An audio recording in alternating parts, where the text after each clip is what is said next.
Hi and welcome to a weekly outlook. This is Kim speaking on Monday the 2nd of July. So with the summer markets hitting us, is the chop here to stay? Well, possibly, but we'll see how it runs out this week. At the moment they're starting off with the euro dollar. Before I get onto the technicals, actually let's just have a quick look at the fundamentals as ever.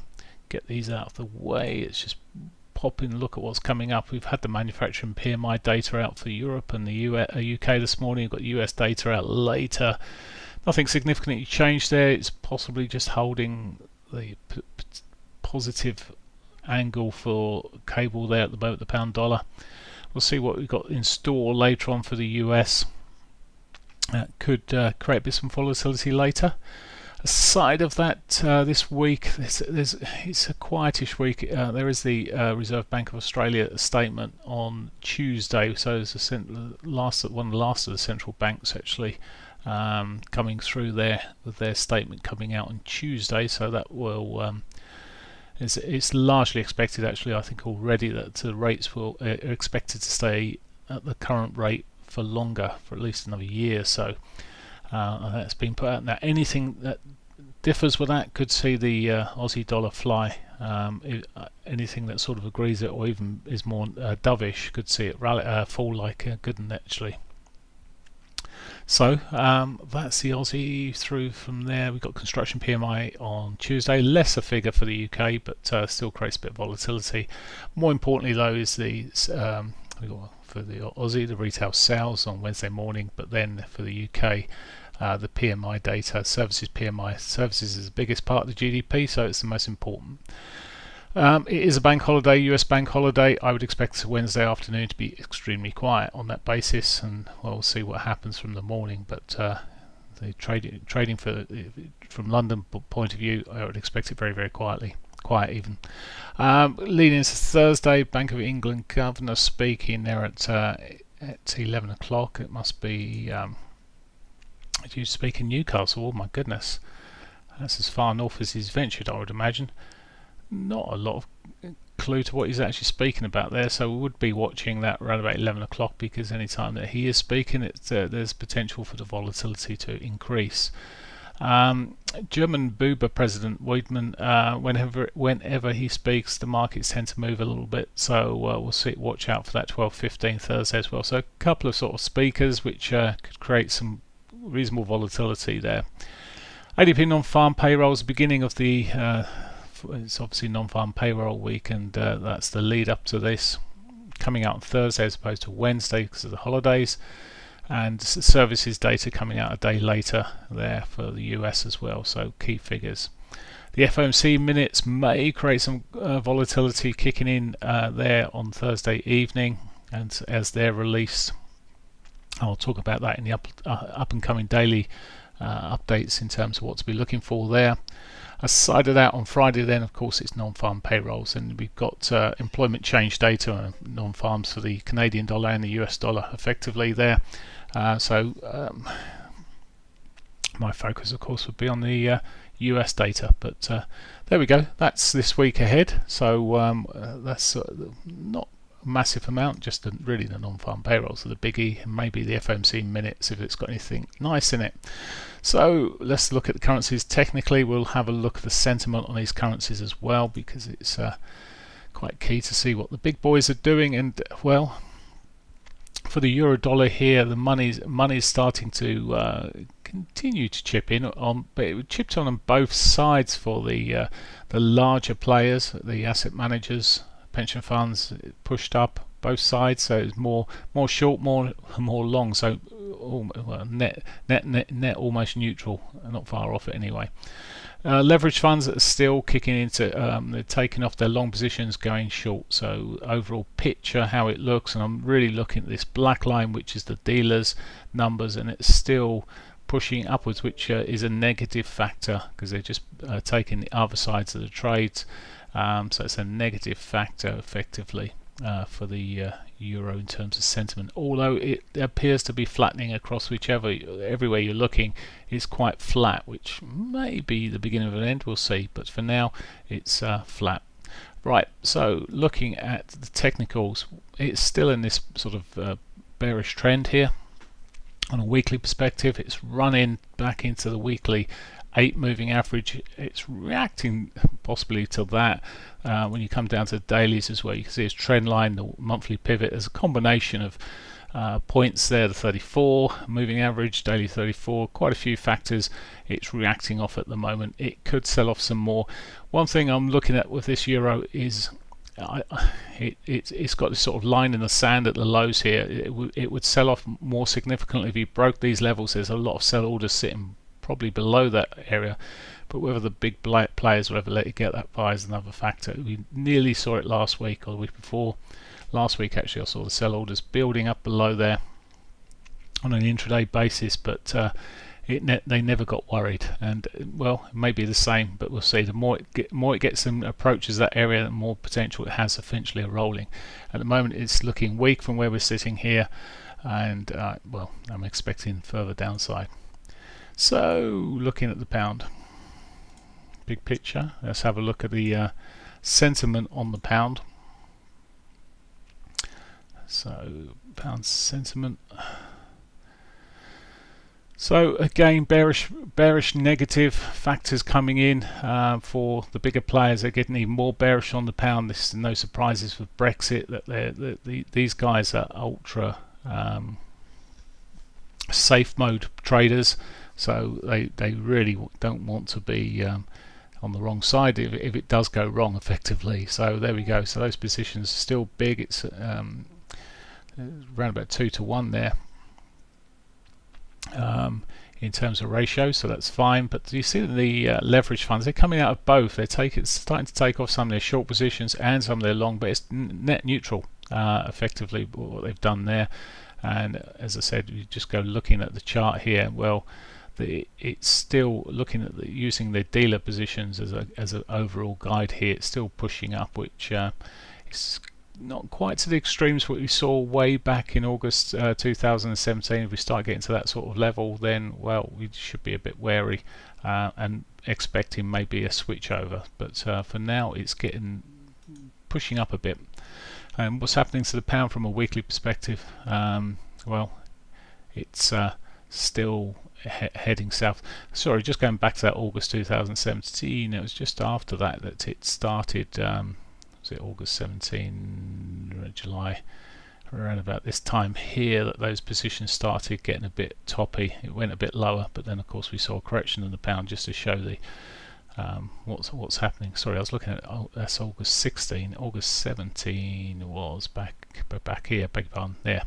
So when it was dipping down in August, so same effect though. We saw a change in direction, but not an extreme there. Anyway, sorry, getting back to the now. It's still heading, I mean, certainly heading south on this weekly picture. And looking, well, you put a bullish pivot swing in on the weeklies, but there's a potential it could pitch into that at some point this week and catch that weekly pivot. But for now, selling off, and well, as I said, to me it just looks weak. There's risk all the way through at the moment, and long side, as much as there's sort of a bit of a divergence at the lows here and it's picking up there, yes, it could pitch in there if it starts breaking those highs. We really need to see some good news. Good news would see this rally like a good one, because the pressure on the downside is certainly there. So anything that came out particularly good would see quite strong rallies, which in a sense makes it an iffy one to trade whichever way you're going, because just as easy there's negativity out there in the market which could see a flash sell, and just as easy if something came out particularly good which was deemed by the markets as being a solid factor, we could see a major rally which would snatch any short positions out quite quickly. So a tricky one and a dangerous one. Dollar yen, now upside still got some potential. It's still working towards that trend line there. That's across that major trend line across the weeklies sitting there. It's put a nice bullish weekly bar in last week. Still got potential to push on. It's bitty. It's in a bit of a, when you come down to the dailies, it's in a bit of a trough sort of thing, but it may still want to pitch down towards its new monthly and weekly pivots, which are accordingly below. Let's just have a look at how the sentiment's sitting before I push on any further, let's just look at the sentiment on the yen as well.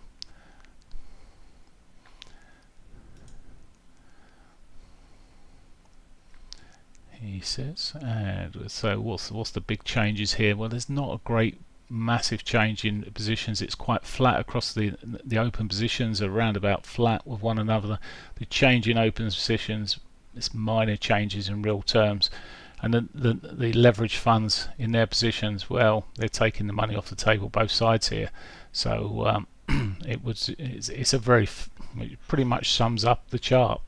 So little to be said in terms of this chart overall. In the bigger picture, when you're looking at weekly charts and the weekly pattern here, it's in a flat old area, and it may well stay broadly in that area with the chance of pitching out, catching maybe that weekly well, the trend line across the top of the weekly is there. Is that pitched up to that?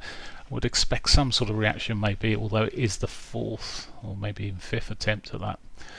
Okay, it's dollar yen. Let's have a look at the Aussie dollar. Aussie dollar, New Zealand dollar, to me they're naturally weak in terms of they were, particularly New Zealand dollar was played for the more of a carry trade against the US dollar for some time, but that's being unwound, and the Aussie dollar, it's showing the same sort of weakness here, selling off today now by the looks of things. It's pitched back down. It was doing okay for a little while this morning. It looked like it's going to get a little bit rally, but certainly, I mean, there was divergence for sure last week, and well, again, it's got the sort of not quite a pivot swing, but that sort of formation that might have suggested we would have seen a bit more follow through today, but at the moment, selling off there. Sentiment on the Aussie dollar, let's have a look at that. The bigger traders, it's pretty negative up until lately. Let's have a look and see how things have changed there significantly. And when I mean, it's at a point where ratios wise here, it's 10-1 on the short side here for the big money, and it's increasing. The hedge funds are probably going the other way at the moment, starting to run the other way. Well, are they not? No, they're not. Beg your pardon. I'm just looking. They've taken money off their long positions here, so they're pulling out of that side. May get to the point where we get a bit of an extreme on it. Let's just scroll down here if I can. It's not going to work for me at the moment. Never work with technology, he says. Why is it not scrolling down? It doesn't want to scroll down on this chart. I'm going to have to just see if I can reboot it and see if I can make it scroll down. It just doesn't want to do anything right at this stage. I'll refresh that on another page and leave it be. Okay. So anyway, negative is the key factor we've got there, and the continued negative factor. So the big money doesn't like it. They may, as I say, may get a stage where it gets a bit extreme, and we could see a change within this, and quite a sharp change. But they will come, and when they do come, I would look at maybe something more significant in terms of a signal, in terms of trigger, should I say, for the trade. The signal could be there with this divergence that's rolling across the lows here, but I may wait until, if it was this week, for example, it starts breaking above, giving us a bit more of a guide that this is something that's going to change, as opposed to just a blip in the current move. Okay, that's pretty much Aussie dollar, and finally in this bunch here, let's have a look at the Canadian dollar. So let's look out the weekly basis. It's tripped and tricked and gone either way a little bit. It's almost put a sort of a bearish signal in here with these two candles that we're seeing here on the weeklies. It's looking pretty bearish. It's almost engulfed the previous one completely. Didn't quite make new highs, but certainly taken out and closed below the lows, which is suggesting weakness in the US dollar CAD. But what we got here, well, it's just off its monthly pivot there, and it seems to be wanting to maybe find some support here. This just could be where we start seeing a bit of dollar strength coming through. We'll see how the market runs through this week, but just looking across a number of factors, and actually on a shorter time frames, it might have just run into some 60-minute resistance. May have a chance of heading south again, but as ever, Canadian dollar largely I focus towards looking at what's happened to oil. Oil's had a good show up. That would suggest more strength, although maybe here it may have just pitched up a little bit too high. It's broken those prior highs there where we saw quite a movement from, with Trump speaking, saying oil's too expensive. Maybe that rhetoric may come through again, but maybe the markets are just going to do what they're going to do here and push up through the driving season. Okay, so that's really would be positive on the Canadian dollar, that stronger oil price.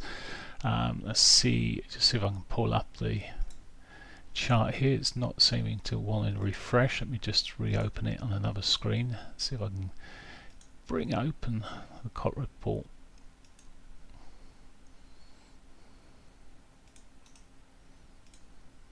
Seems to have died at the moment. Let's try it on here.